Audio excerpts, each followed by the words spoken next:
नमस्कार। दिल्ली में बाढ़ की विभीषिका को दिल्ली की सरकार, अरविंद केजरीवाल की सरकार रोकने में नाकाम रह रही है। वो रोक नहीं पा रही। वो ये दलील दे रही है कि 1978 में इसी तरह की बाढ़ आई थी जिसमें दिल्ली का जनजीवन अस्त व्यस्त हो गया था। दिल्ली आधे से ज़्यादा डूब गई थी। मैं ये केजरीवाल जी से पूछना चाहता हूँ और पूछ रहा हूँ कि क्या 45 साल के बाद भी दिल्ली के अंदर में कोई सुधार नहीं आया? 45 साल पहले की दुहाई आप दे रहे हैं। 45 साल के बाद बहुत सारी चीज़ें दुनिया के अंदर चेंज हुई हैं और पिछले 2013 के बाद से ही आपकी सरकार है और आप दिल्ली के बाढ़ को, दिल्ली के जो मॉनसून है, जो उसके बाढ़ से बचने के लिए आपने कोई ऐसा कदम नहीं उठाया है। उसके पहले कोई आपके पास योजना नहीं थी जिसको आप क्रियान्वित करते। आप चुपचाप बैठे रहे और 6 दिन तक आधी दिल्ली डूब गई। तब आपको ध्यान आया कि नहीं, अब तो लोग जो हैं चिल्ला रहे हैं, सड़कों पे आ रहे हैं, अब हमें निकलना चाहिए। तब जाकर के आप अपने जो 50 करोड़ से ऊपर के अपने शीश महल में आप बैठ करके और प्रधानमंत्री बनने के सपने का ख्वाब बुन रहे थे, तब जाकर आपको समझ में आया कि मुझे दिल्ली निकल करके और दिल्ली के सड़कों पे आकर के व्यवस्था देखनी चाहिए। मेरा यह प्रश्न है कि 6 दिन तक आप अपने शीश महल में क्यों बैठे रहे, क्यों सोए रहे आप? और इस जनता का जो गुस्सा जब सड़कों पे निकला तब आप घर से निकल रहे हैं। यही आपकी राजनीति है। इस तरह की राजनीति नहीं करनी चाहिए। राजनीति और सत्ता आती रहेगी, जाती रहेगी, लेकिन लोकतंत्र में लोगों का हित और लोगों की सुविधा, लोगों की व्यवस्था, ये देखना आपका दायित्व है। आपने ये नहीं किया है। आपने इतने सालों में दिल्ली को के नाली और उसके सीवर, उसके की जो सफाई की व्यवस्था है, ये आपने नहीं करी। आप इसमें फेल रहे। आपके पास जो है सिंचाई विभाग भी आप ही के पास है, आपके पास लोक निर्माण विभाग पीडब्ल्यूडी है और आपके पास जल बोर्ड का भी है। लेकिन इन तीनों विभागों में जो आपके मंत्री और आपकी पार्टी की सरकार, आपकी सरकार जो इसके अंदर में भ्रष्टाचार में जो लिप्त रही और लोगों की व्यवस्था और लोगों की अनदेखी करती रही, लोग पानी में डूबते रहे, उनके घर पानी में डूबते रहे, लेकिन आपने उनकी व्यवस्था नहीं करी। उसमें आप पूर्ण रूप से फेल रहे। ये आपको माननी पड़ेगी। और आप दूसरे राज्यों के ऊपर और केंद्र सरकार के ऊपर दोषारोपण कर रहे हैं। आप अपनी नाकामी को दूसरे के ऊपर मढ़ना चाहते हैं। ये आपका खेल अब नहीं चलने वाला। दिल्ली की जनता आपकी ये झूठे सभी वायदे को उजागर कर रही है और देख रही है कि जो भी झूठे वायदे आपने 2013 से आज तक लोगों को भ्रम में रखा और लोगों से झूठा वायदा किया, वो झूठे वायदे की अब जो है पोल खुल रही है और दिल्ली की जनता आपसे जवाब चाहती है, आपसे समाधान चाहती है। आपने वादा किया था कि 24 घंटे हम पानी देंगे, फ्री बिजली के वादे, और दिल्ली को हम पेरिस और लंदन बना देंगे, स्कूल और स्वास्थ्य के वायदे, ये सभी वायदे झूठे निकले। आपके सारे वायदे फेल हैं। आप झूठे हैं। आप मक्कारी कर रहे हैं दिल्ली के जनता के साथ। बाढ़ की ऐसी स्थिति जो कि WHO की बिल्डिंग डूब गई, लाल किला में पानी चला गया, राजघाट पानी से तरबतर डूबा हुआ है, आपके करावल नगर में पानी है, आपके जो सिविल लाइंस में पानी है, आधी ITO में पानी चला गया। अब धीरे धीरे ये जो है ये पानी इंडिया गेट और सुप्रीम कोर्ट और दिल्ली हाई कोर्ट की तरफ बढ़ रहा है और ये पानी से पूरा जलमग्न हो रहा है। आप उसका तमाशा देख रहे हैं और दोषारोपण कर रहे हैं। समाधान करने की बजाय आप दूसरे के ऊपर लांछन न लगाएं। आप जिम्मेदार हैं इसके लिए, क्योंकि आपने नाली की सफाई नहीं करी, आपने सीवर की सफाई नहीं करी। प्री मॉनसून में जो आपका बजट है, उस बजट का बंदरबाट किया है आपने, और उस बजट में भ्रष्टाचार हुआ है, इसका जवाब देना होगा। जनता चुप शांत नहीं बैठने वाली, जनता आपसे जवाब चाहती है और आपको जवाब देना होगा। आपने कहा था कि हम दिल्ली को झीलों का शहर बना देंगे। क्या यही झील बनाना चाहते हैं आप, जो अभी बाढ़ में देखने को मिल रहा है? क्या यही झील वाला मॉडल है आपका? इससे काम ये त्रस्त हो गई है दिल्ली की जनता, और इसका जवाब आपको देना होगा। आपके पास विज्ञापन में इश्तहार देने का समय है, लेकिन आपने दिल्ली की जनता का जो व्यवस्था होना चाहिए, जो वहाँ इंफ्रास्ट्रक्चर की जो व्यवस्था होनी चाहिए, वो आपने नहीं किया है। ये आपको जवाब देना होगा, और दिल्ली की जनता आपसे जवाब मांग रही है कि विज्ञापन देने वाले मुख्यमंत्री जी, आपने बाढ़ पे ध्यान देने की बजाय डिग्री मांगने में, लोगों की डिग्री मांगने में आपने ध्यान लगाया है। आपने दूसरे विपक्षी दलों के गठबंधन के साथ प्रधानमंत्री के सपने देखने में आपने दिमाग लगाया है। आपने भ्रष्टाचार कैसे हो और भ्रष्टाचार अधिक से अधिक कैसे किया जा सके, और भ्रष्टाचारी मंत्री को बचाने में जो आपने अदालतों का चक्कर काट रहे हैं, उसमें दिमाग लगा रहे हैं, उसमें आपने दिमाग लगाया है। दिल्ली प्रदेश की जनता के ऊपर, जनता की व्यवस्था के ऊपर, उनके हित में कोई काम नहीं किया है। आप नाकाम मुख्यमंत्री हैं इस देश में। आप नाकाम मुख्यमंत्री हैं दिल्ली के। आपको जवाब देना होगा इसके लिए। और आप भारतीय जनता पार्टी और केंद्र सरकार के ऊपर दोषारोपण कर रहे हैं। भारतीय जनता पार्टी जनता की सेवा ही एकमात्र जिस पार्टी का उद्देश्य हो, उसके ऊपर आप जैसे मुख्यमंत्री और आप जैसे मक्कार व्यक्ति को दोषारोपण करने का कोई अधिकार नहीं है। भाजपा चेतावनी दे रही थी आपको, 1 महीने से चेतावनी दे रही है कि बाढ़ की स्थिति बनेगी, इस बार मानसून में है, जो आंकड़े आ रहे हैं बाढ़ की विषम स्थिति होगी, एबनॉर्मल पोजीशन होगी, लेकिन आपने नहीं सुनी। चिल्ला चिल्लाकर हमारे प्रदेश के जो भारतीय जनता पार्टी के प्रदेश अध्यक्ष हैं वीरेंद्र सचदेवा जी, उन्होंने गला फाड़ फाड़ कर आपसे को चेताया है, लेकिन आपने एक भी नहीं सुनी, और उसके अनुरूप आपने व्यवस्था नहीं करी। प्री मॉनसून के नाम पे भ्रष्टाचार हुआ है, उसकी जांच होनी चाहिए और निष्पक्ष जांच होनी चाहिए।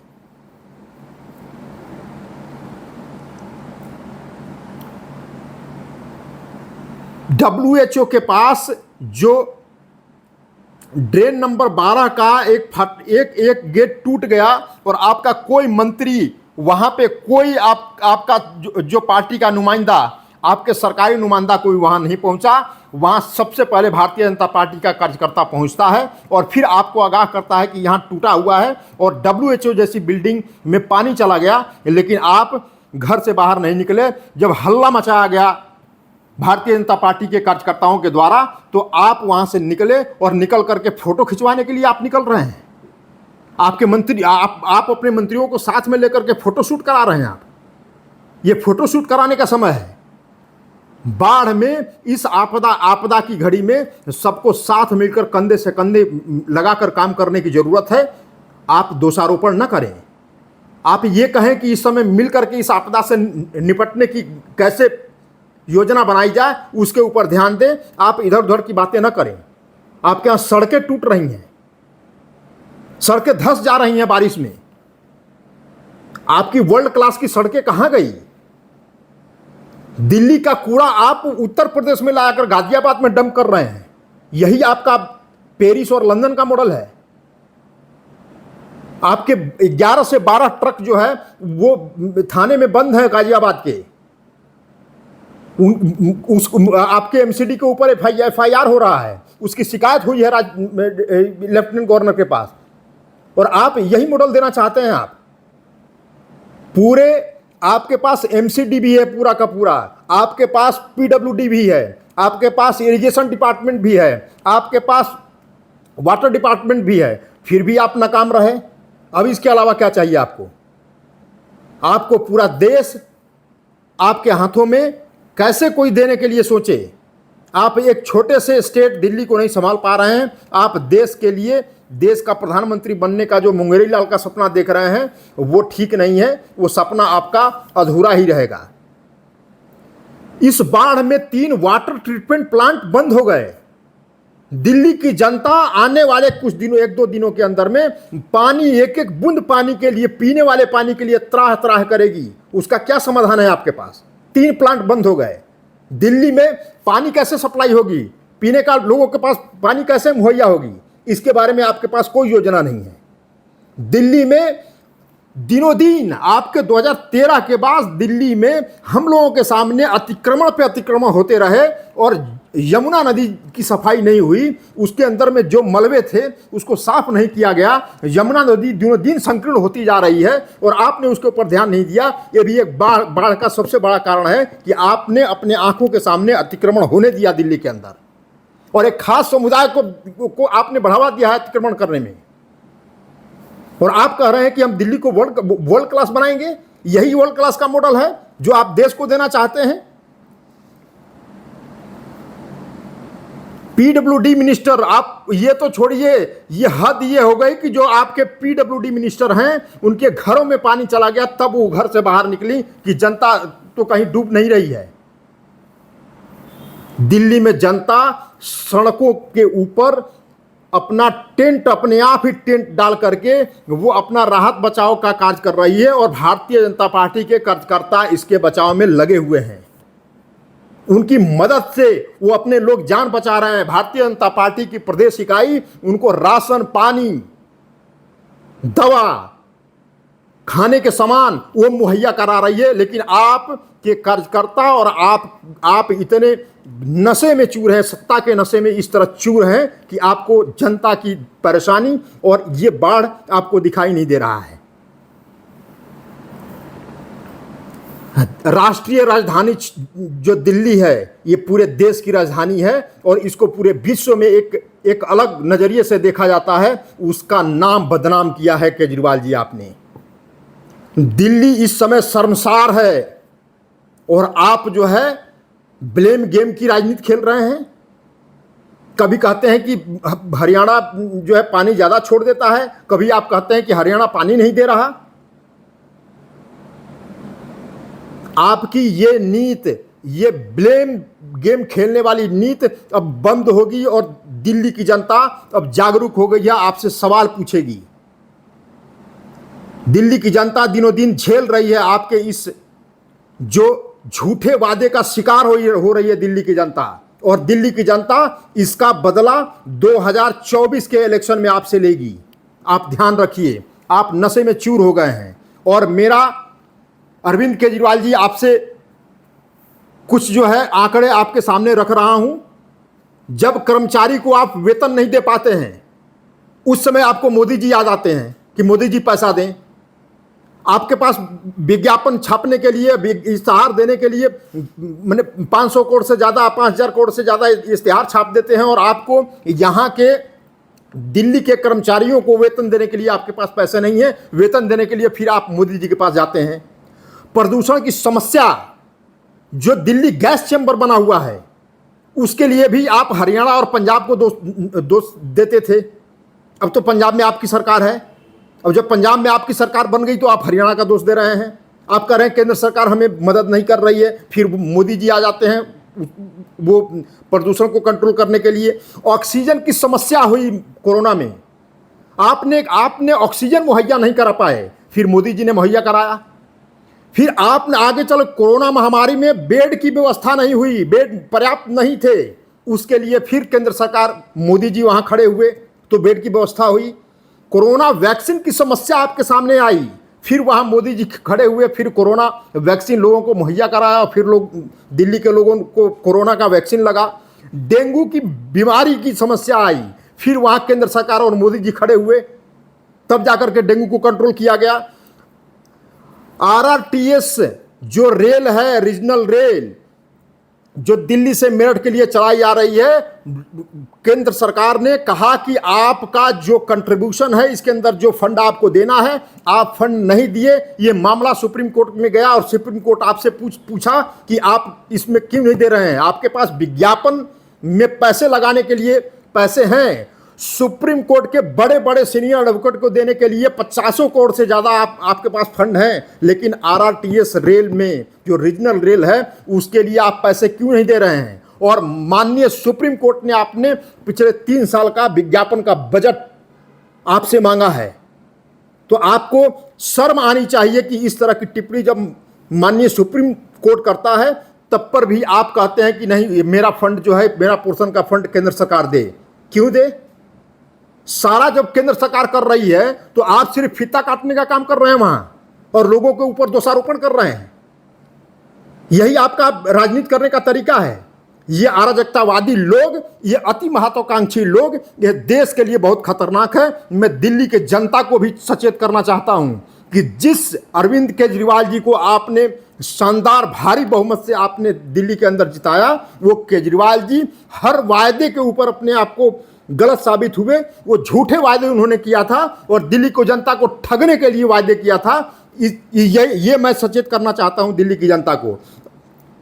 अब बाढ़ से निपटने के लिए वो अमित शाह जी को चिट्ठी लिख रहे हैं, माननीय गृह मंत्री जी को, कि आप जो है हरियाणा को कहिए कि वो कम पानी छोड़े। बाढ़ है, बाढ़ का पानी जब ऊपर से, जब पहाड़ों से नीचे आता है तो बाढ़ का पानी, अगर हरियाणा अगर उस पानी को रोकेगा तो क्या हरियाणा की सड़कें, हरियाणा के लोग नहीं डूबेंगे उसमें? ये किस तरह का तर्क है? आप अपनी जमुना की सफाई करिए। जमुना के में जितने भी आपके जो सीवर वगैरह हैं जो उसके साथ कनेक्ट है उसकी सफाई कीजिए। जमुना का चौड़ीकरण करने के लिए, उसका सौंदर्यीकरण करने के लिए व्यवस्था कीजिए। आप उसके नाम पे करोड़ रुपए का भ्रष्टाचार करते हैं, लेकिन जमुना की सफाई आप नहीं कर पाते। ये आपकी नाकामी और ये मक्कारी एक दिन भारी पड़ेगी और दिल्ली की जनता 2024 में आपको सबक सिखाएगी। सबक सिखाएगी। ये इसलिए सिखाएगी कि मैं बार बार कहता हूं दिल्ली की जनता, अब आप समझ जाओ, जिससे आपको उम्मीद थी वो आपको ठग रहा है। ऐसे लोगों के ऊपर आप विश्वास न करो, क्योंकि ये लोग ये सोचकर सरकारी नौकरी छोड़कर आए थे कि मैं जनता को, हम लोग बेवकूफ मूर्ख बनाएंगे और मूर्ख बनाकर अपना सत्ता प्राप्त करेंगे और सत्ता प्राप्त करने के बाद भ्रष्टाचार करके अपनी तिजोरी भरेंगे। वो उसका साफ उदाहरण दिख रहा है कि सत्येंद्र जैन और मनीष सिसोदिया, दो मंत्री इनके जेल में हैं और बहुत सारे मंत्री और खुद अरविंद केजरीवाल जी अभी पाइपलाइन में हैं। इनके ऊपर जांच चल रही है और जिस दिन इनके पाप का घड़ा भर जाएगा, ये भी जेल के अंदर होंगे। इन्हीं शब्दों के साथ मैं अपने वाणी को विराम देता हूं। नमस्कार।